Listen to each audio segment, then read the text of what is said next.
everyone! Welcome back to my channel. Look what I got for Christmas! A mini mic! I find that there are not enough pharmacists that are comfortable with the uncertainties in therapeutic decisions that are made. The truth is, many of the therapeutic decisions that we make in clinical practice do not have clear-cut answers. There are often a balance between the benefits and risks in context of our patient in front of us. And so there is often more than one answer. And thus there is always some degree of uncertainty in these plans that we make, especially since the results of clinical trials where it's only tested in a very controlled environment is often not translatable to real life practice. Therefore, in order for this uncertainty to not paralyze you, I think most pharmacists need to adjust their mindset and learn to adapt and be comfortable with uncertainties. Fortunately, this is a mindset that can be cultivated with the more experience that you gain in practice. So how can pharmacists shift their mindset from looking for a specific answer to a clinical question to approaching a clinical question systematically to come up with a therapeutic decision that is best for the patient? Here, I'll share my process for doing so that you can be comfortable and confident with your plan despite the uncertainties. Whenever you are faced with a therapeutic question involving a drug,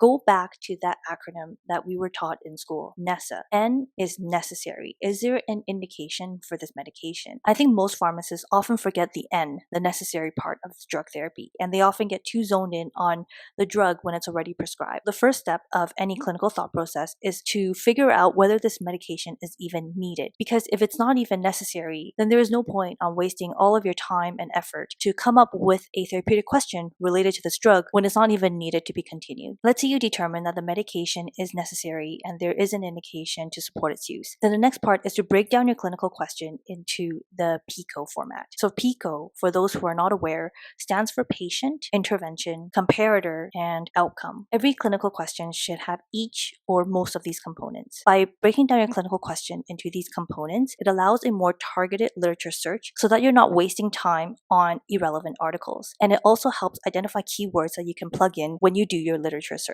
After you plugged in the components of your clinical question into the PICO format, then conduct your literature search in reputable databases that are rich with pharmaceutical or medical healthcare articles, such as PubMed, Medline, Embase, as well as Google or Google Scholar. Next, it's also important to check in with how comfortable you are with the question. Maybe you've already looked into this before and you already have an answer formulated in your brain. That's great, but remember, medical evidence evolves so fast. It's always a great idea to do a literature search before approaching your team with a plan, just to make sure that there's no new evidence that has come out since you last conducted the search. If you're not really familiar with a topic, then you'll need to do a deeper literature dive. It might involve looking up medical conditions or the medications that you're not familiar with before digging into the research studies so that it can help you make sense of the findings in the literature. So in terms of which databases to look into, I always try to do a quick Google search first just to get an idea of how much literature is already out there. If there's quite a bit of studies already on Google, I always try to pick the most recent systematic review article that is of good quality so that it hopefully summarizes many of the studies that we're interested in. When your Google search doesn't get you much hits,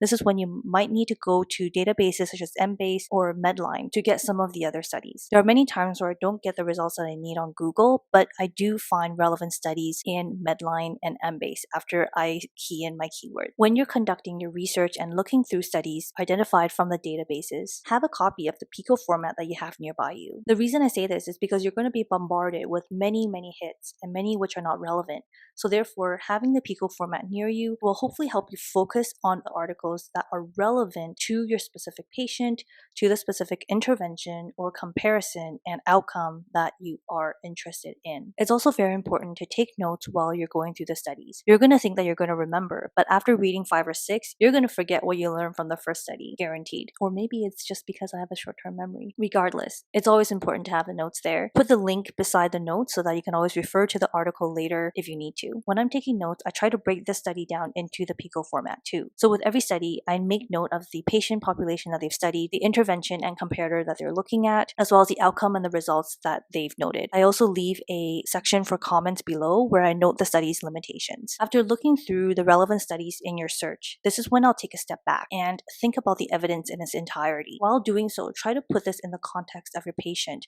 in terms of how they're doing clinically, and there are other clinical factors such as their medical history, their goals of care, etc. Thinking about the evidence and applying to your patients is where you'll formulate your benefits and risks of treatment. With experience, you'll be able to do this in your head, but if you're just starting out, it might help you to create a 2-column table where you split it up into benefits and risks and note them down in each respective column. This way, you can easily visualize how the benefits compare with the risks, and how it does will help you reach a clinical decision to your initial question, as well as formulate your rationale to your team. Don't give up if initially this is frustrating. It's going to get easier with the more knowledge you gain of these medical conditions and the more times you encounter the same clinical questions in different patient contexts. To get you there faster, it's very important that you continuously look up medical conditions, medical terminologies, and medications that you are not familiar with. By being more knowledgeable, there's going to be less things that will take your attention away from applying this process to your practice. I hope this video provides you with a blueprint on how you can start to approach clinical questions and formulating your own clinical answers with confidence and with the uncertainties of medical evidence. If you found this video helpful, please consider subscribing to my channel. I release videos weekly sharing my clinical practice pearls as a clinical pharmacist. Thank you again for joining me today. I hope to see you next time. Bye for now.